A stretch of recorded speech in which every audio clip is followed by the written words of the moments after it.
of Swedenborg and Esoteric Islam by Henry Corbin. Herein is the origin of that yearning to possess a knowledge that gives possession even of the inaccessible object, inaccessible to all knowledge other than a perception of the faith deriving from love. This yearning will be the death of the celestial person. Now let's go to page 82. The nakedness that frightened them was precisely this: the surrender to their own ipseity. They found themselves stripped of intelligence and wisdom because, having believed that they had found the source of these in themselves, they found nothing there but the illusion of themselves. Now let's go to page 89, towards the bottom of the page. What we have been able to gather here in relation to Swedenborg's immense work is not even a drop of water in relation to the ocean. Now let's go to page 100, towards the bottom of the page. From cycle to cycle, from prophet to prophet, spiritual humanity, that which responds to the Dawat, to the divine call, tends to this reconquest, the result of which is assured by the triumph that its angel has already gained, and gained over himself. It is impossible here to say more about it or to explain how this drama in heaven is the origin of the vertiginous succession of cycles on earth, where a cycle of epiphany and a cycle of occultation alternate with each other. Evidently, the only one that may even be spoken about in full knowledge of cause is our present cycle of occultation. Now let's go to page 102 of Swedenborg and Esoteric Islam by Henry Corbin. For Swedenborg, the seventh day is the establishment of man as celestial man, as earthly paradise, Garden of Eden, as the man in whom the perception of sensory things is concomitant with the immediate perception of suprasensory celestial things. It is the spiritual organism that will be dislocated, devastated by the satanic suggestion to submit suprasensory things to the same laws as sensory things.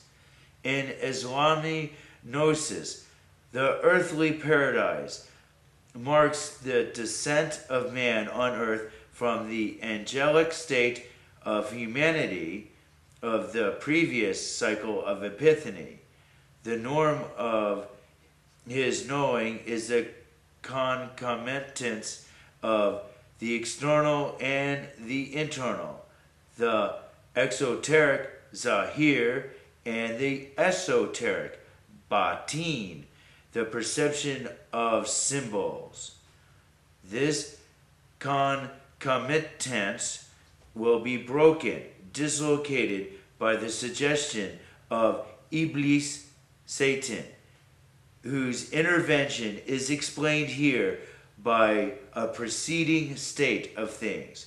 The consequences of the break is a denial of symbols, not so much on account of the exclusive preeminence accorded to sensory things, henceforth limited to themselves, as because of a pretension to direct attainment of the supersensory. These are simply two complementary aspects of the same transgression, for in Islamic terms as well, the sensory, the exoteric, is condemned in both cases to signifying nothing but itself. Heaven is closed from that point on. In both cases, the departure, the exile from paradise, the condition of our humanity is foreshadowed as resulting from the desire to be present in this world and exclusively in this world. Now let's go to page 103. Islamic hermeneutics perceives in this verse a discourse addressed to his own by the last Imam of the cycle of Epiphany that preceded our cycle of occultation. Imam Hanyad, the father of our Adam, whose decision is motivated by grave symptoms, the remembrance of which our memory has lost, and which marked the decline of the cycle. Later on page 103, this is emphasized by a hadith, a tradition, illustrating the Quranic verse which declares that Adam remained there, flung like an inert body, until God breathed his spirit into him. That is, until he had breathed into him spiritual science, the science of the esoteric of things, that science of names, Quran 2:29, by means of which beings are promoted to their true being. It is because of this science that the angels gave their allegiance to Adam.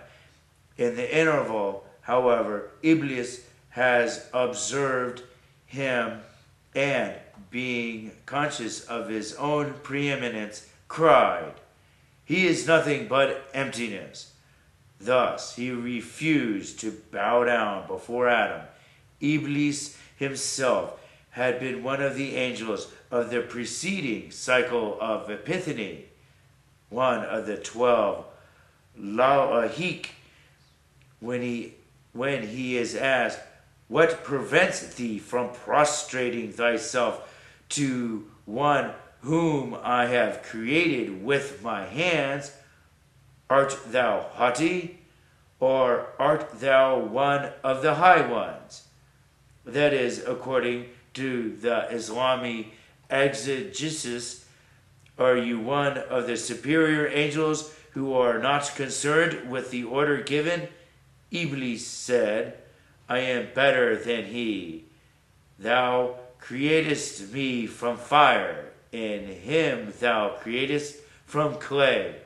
Quran chapter 38, verse 75 through 77, and chapter 7, verse 11, which in the esoteric sense means you created me in the knowledge of the spiritual world, a knowledge that flashes by immediate divine influx, with which a material external object cannot coexist. Him, however, you created in a state of discursive, physical, material, opaque knowledge. How then should I bow down to him? The secret of his refusal being thus divulged, Iblis is cursed, expelled, cut off. Now let's go to page 129, towards the bottom of the page. The mystery of the virginal conception of Christ is here. It is not something that belongs to the physical nature of the human body. It is the spiritual birth of the future prophet as proceeding by the command of heaven uniquely from his mother, that is, Casey Waters Show. Producer, Casey Waters. Graphic editing, Judson Laird. Please note our new email address, CaseyWaters2 @CaseyWaters.com.